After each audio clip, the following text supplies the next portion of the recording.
15 اسپتالوں میں health management information system نافذ کرنے کا فیصلہ۔ جناح چلڈرن نیو سروسز اور جنرل اسپتال میں IMS نافذ ہوگا۔ نگراں وزیر اعلیٰ محسن نقوی کی زیر صدارت اجلاس ہوا۔ مریضوں کے ٹیسٹ، تشخیص اور ادویات کا ریکارڈ آن لائن ہوگا۔ Chairman Punjab information technology board کی بریفنگ۔ پنجاب کے 15 ہسپتالوں میں ہیلتھ مینجمنٹ انفارمیشن سسٹم کے نفاذ بارے اجلاس کا انعقاد ہوا۔ محسن نقوی کی زیر صدارت اجلاس میں ہیلتھ مینجمنٹ انفارمیشن سسٹم کے نفاذ بارے فیصلے کیے گئے۔ وزیر اعلیٰ پنجاب نے HMIS کے نفاذ کے لیے فوری اقدامات کی ہدایت کر دی۔ ہسپتالوں میں مرحلہ وار پروگرام کے تحت ہیلتھ مینجمنٹ انفارمیشن سسٹم رائج کیا جائے گا۔ نگراں وزیر اعلیٰ پنجاب سے پنجاب بار کونسل کی جیل ریفارمز کمیٹی کے اراکین نے ملاقات کی۔ اس موقع پر جیلوں میں قیدیوں کو بنیادی سہولتیں دینے کے لیے تجاویز پر بات چیت ہوئی۔ وزیر اعلیٰ محسن نقوی نے اس موقع پر گفتگو کرتے ہوئے کہا کہ حکومت پنجاب بار کونسل کی جیل ریفارمز کمیٹی کی قابل عمل تجاویز کا خیر مقدم کرے گی۔ بریفنگ میں بتایا گیا کہ قیدیوں کے کھانے کے بجٹ میں اضافہ اور ٹیلی فونک گفتگو کا دورانیہ ماہانہ 300 منٹ تک بڑھا دیا گیا ہے۔ جیلوں میں قیدیوں کے لیے بیکری اور یوٹیلیٹی سٹور قائم کیے جا رہے ہیں۔ پنجاب بار کونسل کے وفد نے قیدیوں کو مفت قانونی معاونت فراہم کرنے کی بھی پیشکش کر دی۔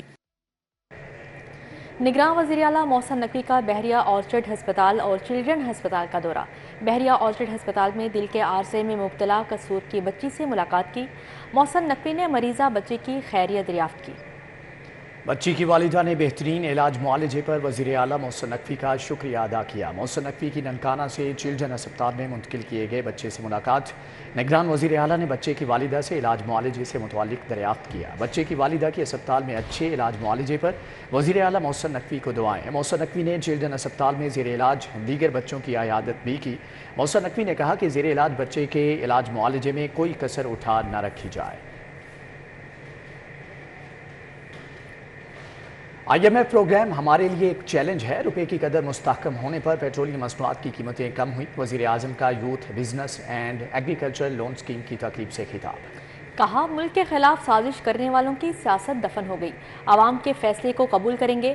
شہباز شریف نے نوجوانوں میں بلا سود قرضوں کے چیک تقسیم کیے۔ گورنر ولی الرحمان، رانا مبشر اقبال، شائستہ پرویز ملک اور رانا محمد اقبال کی شرکت۔ شام کل رات کو وزیر خزانہ نے تیل کی اور پٹرول کی قیمتوں میں جو ہر 15 روز بعد قیمتیں مقرر کی جاتی ہیں، اس میں 9 روپے اور 7.5 روپے، جہاں سے یہی ہے فگرز، 9 روپے اور 7.5 روپے، 9 روپے اور 7.5 روپے قیمتوں میں جو کمی کی گئی،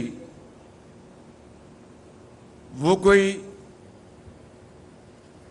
جادو منتر نہیں، اس لیے کہ عالمی منڈیوں میں کروڈ آئل کی قیمتیں اوپر جا رہی ہیں۔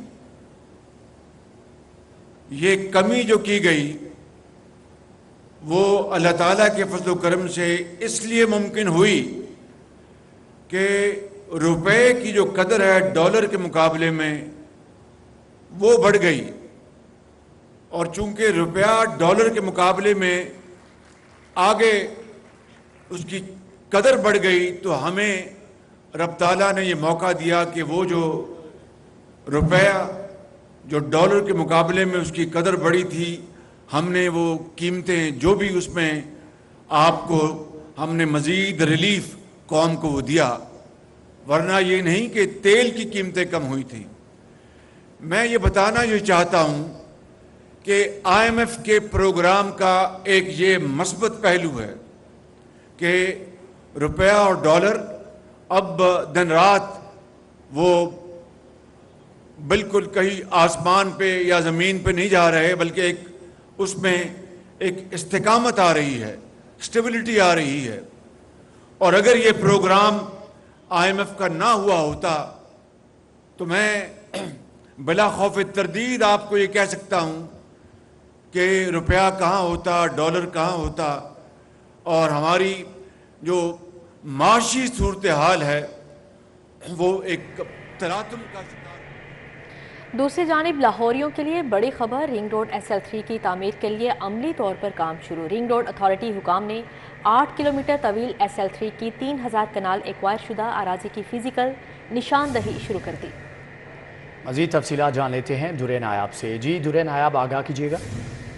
بالکل، حکومت پنجاب نے لاہور رنگ روڈ SL3 جو کہ ڈب پلاٹ سے ملتان روڈ تک بنتی ہے، اس کی تعمیر کی منظوری دی تھی، اس کے فنڈ منظور کر لیے گئے تھے اور 17 ارب سے زائد فنڈ منظور کیے گئے تھے، اور فردر اس میں جو کیس ہے وہ فیواب کو بھجوا دیا گیا ہے۔ اس حوالے سے اب باقاعدہ فزیکل پلاننگ شروع کر دی گئی ہے، اور LDA اس کی لاہور رنگ روڈ اتھارٹی کی جو ٹیمیں ہیں وہ موقع پر فزیکل ڈیمارکیشن کر رہی ہیں، جس میں chairman Lahore ring road authority doctor Sohail Shahzad اس کی نگرانی کر رہے ہیں، جبکہ director estate management Fahad Anees Qureshi جو ہے وہ ٹیموں کے ساتھ نشاندہی میں مصروف ہے۔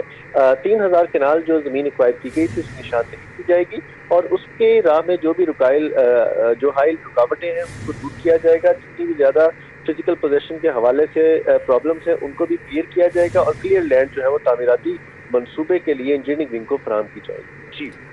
جی ٹھیک ہے، درے نیاب ہمارے ساتھ موجود رہیے گا۔ کمشنر محمد علی رندھاوا کا شہر میں جاری مختلف ترقیاتی منصوبوں کا دورہ، جبکہ متعلقہ اسسٹنٹ کمشنر بھی اس موقع پر موجود تھے۔ اکبر چوک فلائی اوورز، سمناباد انڈر پاس منصوبے پر جاری ترقیاتی کاموں کا جائزہ لیا۔ نظریہ پاکستان روڈ پر جاری پروٹیکٹڈ یو ٹرنز پر جاری کاموں کا بھی جائزہ لیا۔ اس حوالے سے بھی مزید تفصیلات جانیں گے درے نیاب سے۔ جی درے نیاب، بتائیے گا۔ کمشنر لاہور DG LDA محمد علی رندھاوا چھٹی کے روز تمام منصوبوں کا دورہ کر رہے ہیں، اور دوروں کا مقصد یہ ہے کہ حکومت پنجاب کی جو پرائرٹیز ہیں، جس میں اکبر چوک منصوبہ ہے، سمناباد منصوبہ ہے، اس کے علاوہ سپورٹس کمپلیکسز ہیں، شوکت خانہ برج کے نیچے پروٹیکٹڈ یو ٹرن سگنل کی کو کرنا ہے، ان تمام پہ پیش رفت کا جائزہ لیا جائے، اور اس چیز کو انشور کیا جائے کہ 24 گھنٹے اس منصوبہ پہ کام کرنے کا جو حکم دیا ہے کہ اس پہ عمل درآمد ہو رہا ہے کہ یا نہیں۔ اس حوالے سے DG LDA نے انجینئرنگ ونگ میں چیف انجینئر LDA ساتھ کو حکم دیا ہے کہ اس پہ 24 آور ورک ہونا چاہیے، اضافی لیبر تعینات کی جائے، اور ود ان دا لمٹ جو طے ہے اس سے آگے نہ جایا جائے۔ اس حوالے سے انہوں نے یہ بھی کہا ہے کہ اس پہ حکومت پنجاب کی 0 ٹالرنس ہے، تعمیراتی منصوبے اپنے وقت پہ مکمل ہوں گے۔ جی ٹھیک ہے، درے نایاب، آپ کا بہت شکریہ۔ Madina colony Walton ward number 10 cantonment board انتظامیہ کی غفلت کے باعث سیوریج مسائل کا گھر بن گئی۔ گلیوں میں جمع سیوریج پانی نے مکینوں کی زندگی اجیرن بنا دی ہے۔ انتظامیہ شکایات کے باوجود مسائل حل کرنے میں ناکام دکھائی دینے لگی۔ خواتین سمیت شہری سراپہ احتجاج ہیں، مسائل حل کروانے کا مطالبہ۔ علاقہ مکین کہتے ہیں کہ عرصہ دراز سے سیوریج مسائل کا سامنا ہے۔ گلیوں میں جمع پانی گندگی اور غلاظت میں تبدیل ہو کر تعفن زدہ ہو چکا ہے۔ مچھروں کی بھرمار کے باعث بچے بیمار پڑ رہے ہیں، لوگ باوضو ہو کر مسجد تک نہیں جا سکتے۔ شہریوں کا کہنا ہے کہ کنٹونمنٹ بورڈ انتظامیہ سالانہ 10,000 روپے تک بنیادی سہولیات کی مد میں ٹیکس وصول کرتی ہے، مگر سہولیات فراہم نہیں کی جاتی۔ شکایات کے باوجود نت نئے مسائل کا سامنا کرنا پڑتا ہے، جبکہ مدینہ کالونی کے مکینوں نے مطالبہ کیا ہے کہ اعلیٰ حکام نوٹس لے کر سیوریج مسائل حل کروائیں۔ دنوں میں بھی اب تو خیر یہاں پہ آپ دیکھ ہی رہے ہیں پیچھے کیا سچویشن ہے اس کی پانی کی۔ پانی ایک گٹر سے نکلتا ہے، دوسرے میں جاتا ہے، پھر ادھر آتا ہے، پھر یہاں سے نکل کے، یعنی کہ اس سے آگے نہیں جا رہا۔ اور ہماری جو ہے بہت زیادہ ہم نے ان کو بتایا بھی ہے، بورڈ والوں کو کہا بھی ہے، اور بورڈ والے جانتے بھی ہیں، اور یہاں پہ آئی بھی ہے تھوڑا گاڑی، لیکن ان کے سمجھ میں نہیں آ رہا کہ کیا ہے، یعنی کہ آتے ہیں بس ایک فارمیلٹیز پوری کرتے ہیں، کر کے اور چلے جاتے ہیں۔ اور ہمارے اگر آپ اس کے ٹیکسز جو اینول دیکھیں، اس میں جو بورڈ جو ہم سے چارجز لے رہا ہے وہ آپ پر اگر ہاؤس دیکھیں تو وہ اس کا ایک اچھی خاصی اماؤنٹ ہے۔ سبزہ زار کے علاقے حفیظ چوک کے قریب پڑنے والا شگاف پر نہ کیا گیا۔ اہل علاقہ نے ضلعی انتظامیہ کے خلاف احتجاج کیا۔ علاقے کی متعدد گلیوں میں گٹروں کے ڈھکن بھی موجود نہیں ہیں، جبکہ علاقہ مکینوں کو روڈ سے گزرنے والے میں مشکلات کا سامنا ہے۔ علاقہ مکینوں کا کہنا ہے روڈ پر پڑے گہرے شگاف کو کئی روز گزرنے کے باوجود پر نہیں کیا گیا۔ ان کا کہنا تھا علاقے میں گندے پانی کی وجہ سے تعفن پھیل رہا ہے، انتظامیہ کی جانب سے مسائل کو حل کرنے کے لیے کوئی اقدامات نہیں کیے جا رہے۔ چل رہا ہے ٹھیک ہے، یہ والا کھڈا جو ہے اس کو تقریباً 1-1.5 مہینہ ہو گیا ہے۔ اس سے پہلے تھوڑا سا آگے جو ہے 5-10 فٹ آگے ہی کھڈا پڑا ہوا تھا، اس سے پہلے یہ 5-6 دفعہ یہ ایشو ہو چکا ہے۔ ٹھیک ہے، جب بھی واسا والے آتے ہیں خرچہ لے کے چلے جاتے ہیں، ہمارے مسائل کو مستقل طور پہ حل نہیں کر رہے۔ ٹھیک ہے، وہ جو ایشو ہے اس کو ناقص مٹیریل لگا کے عارضی طور پہ بند کر جاتے ہیں، مٹی ڈال جاتے ہیں۔ ٹھیک ہے، وہ چند دن بعد تھوڑا سا آگے کھڈا پڑ جاتا ہے۔ سر یہ کنٹینیوسلی ایشو بن رہا ہے، ہمارے لیے گزرنا، گاڑی گزارنا، بائک گزارنا بہت مشکل ہوا ہے۔ ہم گھروں سے باہر نہیں نکل سکتے، بچے ہمارے جو ہیں وہ سلپ ہو کے اس کے اندر گر کے چوٹیں لگوا کے چلے جاتے ہیں۔ ٹھیک ہے سر، بیماریاں پھیل رہی ہیں، مچھر بہت زیادہ ہو گئے ہیں، گندگی ہے. ہمارے تو ریلیٹیوز آنے سے پہلے ہمیں پوچھتے ہیں کہ بھائی اپنا کوئی سیوریج کا سسٹم ٹھیک کرواؤ تو ہم آپ کے گھر آئیں گے، نہیں تو آپ ہمارے گھر آ جاؤ. موسم میں خوشگوار تبدیلی کی وجہ سے لیسکو کے سسٹم پر بجلی کی ڈیمانڈ میں نمایاں کمی ہو گئی. طلب و رسد میں فرق نہ ہونے کی وجہ سے شہری اور دیہی علاقوں میں عارضی طور پر لوڈ شیڈنگ ختم کر دی گئی. لیسکو میں شارٹ فال صفر ہونے سے تمام کیٹیگریز پر لوڈ شیڈنگ عارضی طور پر ختم کر دی گئی ہے. کمپنی میں بجلی کی طلب میں 1000 میگا واٹ کمی ہوئی، جبکہ لیسکو کی ڈیمانڈ 3800 ہے. این پی سی سی کی جانب سے 4000 میگا واٹ فراہم کیے جا رہے ہیں. صفر شارٹ فال کی وجہ سے شہری اور دیہی علاقوں کو لوڈ شیڈنگ سے عارضی طور پر مستثنیٰ قرار دے دیا گیا ہے. کسٹمز انفورسمنٹ لاہور کا اسمگل شدہ گاڑیوں کو ضبط کرنے کے لیے کریک ڈاؤن کا آغاز. خفیہ اطلاع پر اسمگل شدہ 2 لگژری گاڑیاں ضبط کر لی گئیں. ضبط کی گئی گاڑیوں میں لینڈ کروزر V8 بھی شامل ہے. چیف کلکٹر مرزا مبشر بیگ کی ہدایت پر لاہور کے داخلی اور خارجی راستوں سمیت اہم شاہراہوں اور مختلف ٹاؤنز میں کسٹمز انفورسمنٹ کی جانب سے گاڑیوں کی چیکنگ کی جا رہی ہے. گاڑی کے ساتھ چھیڑ چھاڑ اور اسمگلنگ ثابت ہونے پر گاڑیوں کو قبضے میں لیا جا رہا ہے. کسٹمز انفورسمنٹ کی جانب سے انسپیکٹر عبدالرحمان اور ظہیر علی نے DH فیز 6 میں خفیہ اطلاع پر کارروائی کرتے ہوئے 2 لگژری گاڑیاں ضبط کی گئیں، جس کی تخمینہ مالیت 16.5 کروڑ بتائی گئی ہے.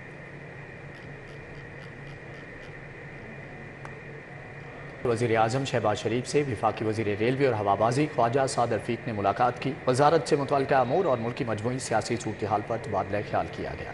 وفاقی وزیر ریلوے ہوابازی خواجہ سعد رفیق نے وزیر اعظم کو ایئرپورٹس کی بہتر سروسز کی فراہمی کے لیے آؤٹ سورسنگ سے متعلق بریفنگ دی اور PIA میں اصلاحات پر پیش رفت سے آگاہ کیا. وفاقی وزیر نے نیشنل ایویشن پالیسی کی تشکیل نو اور ML1 منصوبے پر بھی وزیر اعظم کو بریف کیا. موجودہ حکومت آئینی مدت پوری ہوتے ہی اقتدار سے علیحدہ ہو جائے گی. انتخابات بر وقت ہونے چاہیے. تمام سیاسی جماعتیں مساق معیشت پر دستخط کریں. سابق وزیر اعلیٰ پنجاب حمزہ شہباز کی میڈیا سے گفتگو. بولے کہ موجودہ حکومت نے IMF سے معاہدہ کر کے PTI حکومت کی بچھائی معاشی بارودی سرنگوں کو ختم کیا ہے. جو ہے ان کا انعقاد ہونا چاہیے، وقت پہ ہونا چاہیے. یہ ذمہ داری جو ہے وہ الیکشن کمیشن کی ہے. ہماری ذمہ داری ہے کہ ہم اس حکومت کی میعاد جس دن ختم ہوتی ہے اس دن ہم حکومت چھوڑ کر چلے جائیں. عبوری حکومت آئے اور پھر آگے انتخابات. عبوری حکومت ہے، اس کا اولین فرض ہے کہ بر وقت انتخابات ہو جائیں. شفاف انتخابات کی نتیجے میں جو بھی حکومت آئے اس کی ذمہ داری ہے کہ پھر وہ مہنگائی کو بھی قابو کرے، ایسی معاشی پالیسیاں لے کے آئے جس سے جو ہے معیشت. گورنر پنجاب محمد بلیگ الرحمان سے ورلڈ بدھسٹ یونیورسٹی کے اعزازی پریکٹک سکیا نے ملاقات کی ہے، جبکہ تھائی لینڈ کے سفیر چکرڈ پراچی وانگ بھی اس موقع پر موجود تھے. گورنر پنجاب محمد بلیگ الرحمان نے کہا کہ تمام انسانوں کو ایک دوسرے کی بھلائی اور بہتری کی سوچ رکھنی چاہیے. مختلف تہذیب و تمدن کے لوگوں کو آپس میں روابط بڑھانے چاہیے. انہوں نے کہا کہ پاکستان اور تھائی لینڈ کے عوام کے درمیان قدیمی تعلقات ہیں. سیاحت بالخصوص مذہبی سیاحت اور ثقافتی سیاحت کو فروغ دیا جائے گا.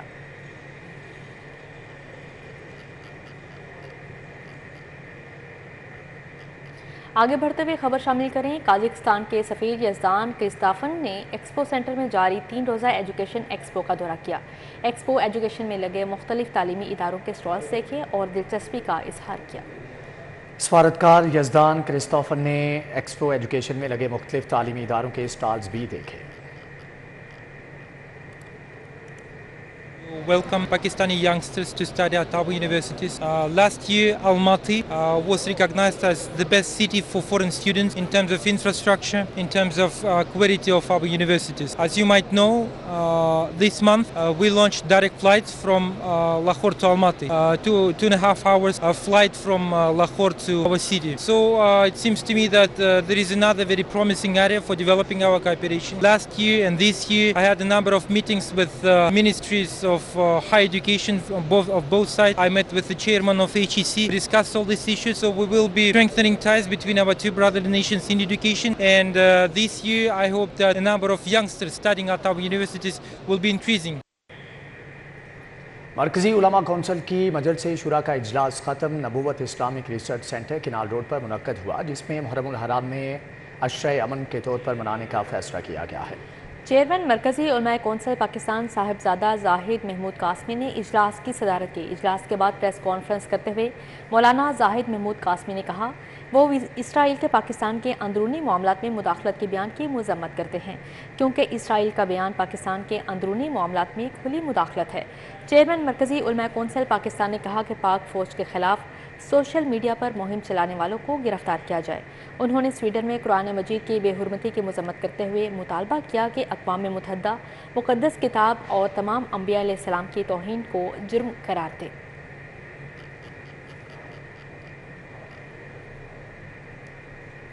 چیئرمین اخوت فاؤنڈیشن ڈاکٹر امجد ثاقب کو ہٹن لندن میں ہونے والی تقریب میں global man of the decade اعزاز سے نوازا گیا، جبکہ تقریب میں 35 ممالک کی اہم شخصیات نے شرکت کی۔ اعزاز انسانی بہتری کے حوالے سے بین الاقوامی سطح پر غیر معمولی کام کرنے پر دیا گیا ہے، جبکہ ڈاکٹر امجد ثاقب ایشیا کے نوبل پرائز رامن میگساسے ایوارڈ بھی حاصل کر چکے ہیں۔ ڈاکٹر امجد ثاقب کو گزشتہ برس نوبل انعام کے لیے بھی نامزد کیا گیا ہے۔ اس موقع پر ڈاکٹر امجد ثاقب کا کہنا تھا کہ میں اپنا اعزاز پاکستانی قوم کے نام کرتا ہوں، جنہوں نے اخوت کا ساتھ دیا اور لاکھوں لوگوں کو اپنے پاؤں پر کھڑا ہونے کا موقع فراہم کیا۔ بسم اللہ الرحمن الرحیم۔ اخوت کے ساتھیوں کے لیے، اخوت کے رضاکاروں کے لیے اور پورے پاکستان کے لیے ایک اور اعزاز، global man of the decade. آپ ہم سب سمجھتے ہیں کہ ہم یہ کام جو اخوت کے حوالے سے کرتے ہیں یہ صرف اور صرف رضاکاریت ہے اور خدا کی رضا کا ایک راستہ ہے، لیکن بہرحال جب بھی کوئی ایوارڈ ملتا ہے وہ ملک اور قوم کی عزت میں اضافہ کا باعث بنتا ہے۔ یہ ایوارڈ بھی میں اور میرے ساتھی اپنی قوم کے نام کرتے ہیں، ان لوگوں کے نام جنہوں نے اخوت کا ساتھ دیا، جنہوں نے ان لوگوں کے آنسو پوچھے جو پیچھے رہ گئے ہیں۔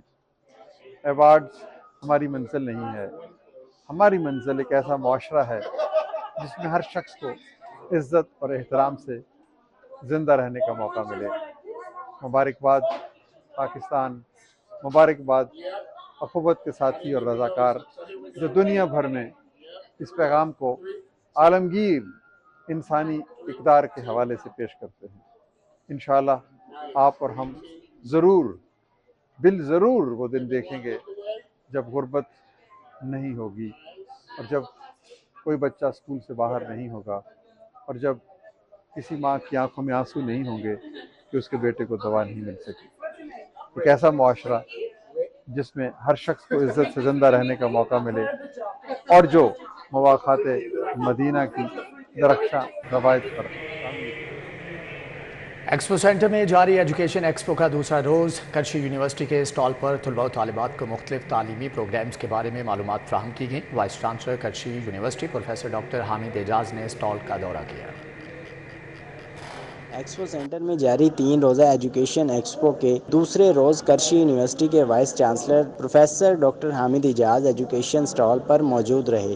ڈاکٹر حامد اعجاز نے ایجوکیشن سٹال پر آنے والے طلباء کو کرچی یونیورسٹی میں جاری تعلیمی پروگرامز بارے معلومات فراہم کی۔ ڈاکٹر حامد اعجاز نے ایجوکیشن ایکسپو کے انعقاد کو سراہا اور اسے طلباء اور تعلیمی اداروں کے لیے مفید قرار دیا۔ ہم نے یہاں اپنے بچوں کے لیے 2 چیزیں کی ہیں۔ ایک تو ہم اپنے بچوں کی ٹریننگ اس طرح کرتے ہیں کہ وہ اچھے شہری ہم ان کو بناتے ہیں اور اچھے گڈ سٹیزن بناتے ہیں۔ دوسری چیز، جب ہم ان کو ایسی ٹریننگ دے رہے ہیں، ساتھ ساتھ ہم ان کی job placement at the end of the day. Karachi industries کے تقریباً 2500 سے زیادہ امپلائیز ہیں۔ وائس چانسلر کرچی یونیورسٹی کا کہنا تھا کہ ہمارا مقصد تعلیم کے ساتھ ساتھ طلباء کو روزگار فراہم کرنا بھی ہے۔ انہوں نے بتایا کہ ہماری یونیورسٹی کی پالیسی ہے کہ دوران تعلیم ہی طلباء کو روزگار کے مواقع فراہم کیے جائیں۔ کرچی یونیورسٹی کے طلباء آخری سال دوران تربیت ماہانہ 25,000 تک وظیفہ حاصل کر رہے ہیں۔ ایسٹرن میڈیسن کے بچے ہیں، ان کو پورے 1 سال کے لیے after completion of their programs at the education at the Karchi University, we offer them placement for 1 year, جہاں پہ ان کو ہر مہینے 25,000 روپے منتھلی اسٹائپنڈ دیا جاتا ہے فار 1 سال کے لیے۔ تو ہم نے 2 چیزیں کی ہیں، ایک ان کو اچھا شہری بنا رہے ہیں،